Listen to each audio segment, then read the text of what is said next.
Gaza में reporting के दौरान एक और रिपोर्टर की मौत हो गई। इजराइल के हमले में गाजा में रिपोर्टिंग कर रहे पत्रकार अब्दुल्ला दरविश की मौत हुई है। इजराइल के आज हो रहे हमले को वो कवर कर रहे थे अब्दुल्ला, और उसी दरमियान रिपोर्टिंग के दरमियान ही उनकी जान चली गई। तो गाजा युद्ध एक त्रासदी में बदल चुका है, और देखिए पत्रकार की मौत हुई है, एक और पत्रकार की मौत हुई है रिपोर्टिंग के दौरान। तो देखिए ऐसा लग रहा है कि गाजा युद्ध अब आउट ऑफ कंट्रोल होता जा रहा है। दक्षिण गाजा में लड़ाकू विमानों से हमला किया गया है। इजरायली लड़ाकू विमानों ने यहां पर भी कहर बरपाया है, बॉम्ब गिराए हैं। इजरायली हमले में भीषण तबाही की खबर सामने आ रही है, मानो पूरे गाजा को मिटाने की कसम खा ली है इजराइल ने। ऐसा लग रहा है भीषण तबाही हो रही है, पूरी गाजा पट्टी को बनाया जा रहा है निशाना। उत्तर से लेकर दक्षिण गाजा तक लगातार हमलों का सिलसिला जारी है। अगली बड़ी खबर आपके सामने, इजराइल की बमबारी से गाजा में तबाही मची है। बमबारी से कई बिल्डिंग्स को नुकसान पहुंचा है, वो पूरी तरीके से तबाह हो चुकी है। बिल्डिंगों के मलबे में कई लोग दबे हुए हैं, ऐसी आशंका जाहिर की गई है। और एक और बड़ी खबर, हमास के शर्त न मानने पर टूटा है सीजफायर टूटने पर बड़ा खुलासा हुआ है।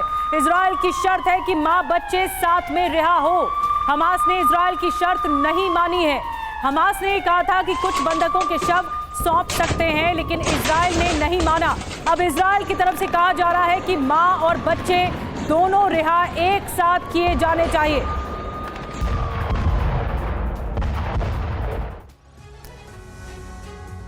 और अब देखिए गाजा का गुनहगार हमास ये क्यों कहा जा रहा है और इसका आधार क्या है। 10 बड़े खुलासे TV9 भारतवर्ष पर। पहला, देर रात हमास ने सौंपी बंधकों की रिहाई लिस्ट। ये पूरा डेवलपमेंट कैसे आगे बढ़ा है ये हम आपको बता रहे हैं। दूसरा, लिस्ट में कई बंधकों के शव दिए जाने की बात कही गई थी। तीसरा, इजराइल ने लिस्ट लेने से मना कर दिया, इनकार कर दिया। जी हाँ, और चौथा, इजराइल की महिलाएं बच्चों की साथ में रिहाई की शर्त रखी गई। पांचवा, इजराइल की शर्त पर हमास से कोई जवाब नहीं आया अब तक की जो इजराइल ने शर्त रखी उस पर हमास ने कुछ नहीं कहा।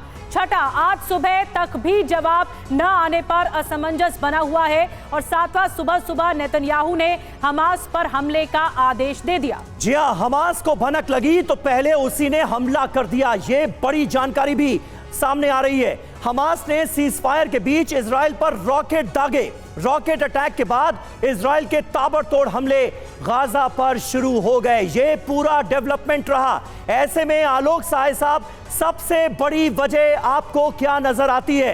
क्योंकि पहले बात हुई कि 4 दिन तक और आगे बढ़ाया जाएगा सीज फायर को, उसके बाद ऑपरेशनल पॉज का जिक्र हुआ, और अब एक बार फिर भीषण युद्ध दोनों के बीच होता हुआ हम देख रहे हैं।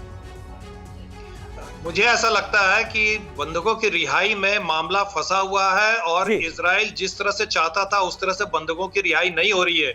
अब ये बात सामने आ रही है, इजराइल को ऐसा लग रहा है कि उसके काफी बंधक मारे भी जा चुके हैं। किन परिस्थितियों में वो मरे हैं, उनका कोई टॉर्चर हुआ है या क्या हुआ है, ये तो अब समय ही बता पाएगा। लेकिन इजराइल को अब यह साफ लग रहा है कि हमास अपनी शर्तों को नहीं मान रहा है, और वो खुले दिल से बंधकों को छोड़ने के लिए तैयार नहीं है। ऐसे में जब एक डेडलाइन दिया गया था, 7 बजे सुबह का डेडलाइन था, उस डेडलाइन तक अगर और बंधक छोड़ने होते तो हमास उसको पहले से डिक्लेयर करता, जो उसने नहीं किया। तो जब डेडलाइन जैसे नजदीक आ रही थी, बिना हमास द्वारा न सिर्फ ये कुछ कहा गया बल्कि उल्टा रॉकेट अटैक कर दिए गए। तो लाजिम है कि इसमें इजराइल भीषण अटैक करेगा, और इजराइल पहले से अपनी मनोस्थिति बना के रखा था, और उसने डिक्लेयर कर रखा था खुलेआम कि इस बार का जो उसका अटैक होगा वो पहले से ज्यादा भीषण होगा। और वो हम तस्वीरों के जरिए देख भी रहे हैं सर कि राउंड 2 जो है वो राउंड 1 पर भारी पड़ता हुआ नजर आ रहा है। तस्वीरें ये साफ तौर पर बता रही हैं। उत्तरी गाजा पर भीषण बमबारी को लेकर इस वक्त की बड़ी खबर आपके सामने रख दें। धमाकों से पूरा इलाका थर्रा उठा। ये इस वक्त की लेटेस्ट ब्रेकिंग न्यूज आपके सामने, जहां हर तरफ आप देखिए तस्वीरों में तबाही ही तबाही आपको नजर आएगी। टैंक मोर्टार से गोलीबारी की जा रही है, गाइडेड बम भी दागे गए।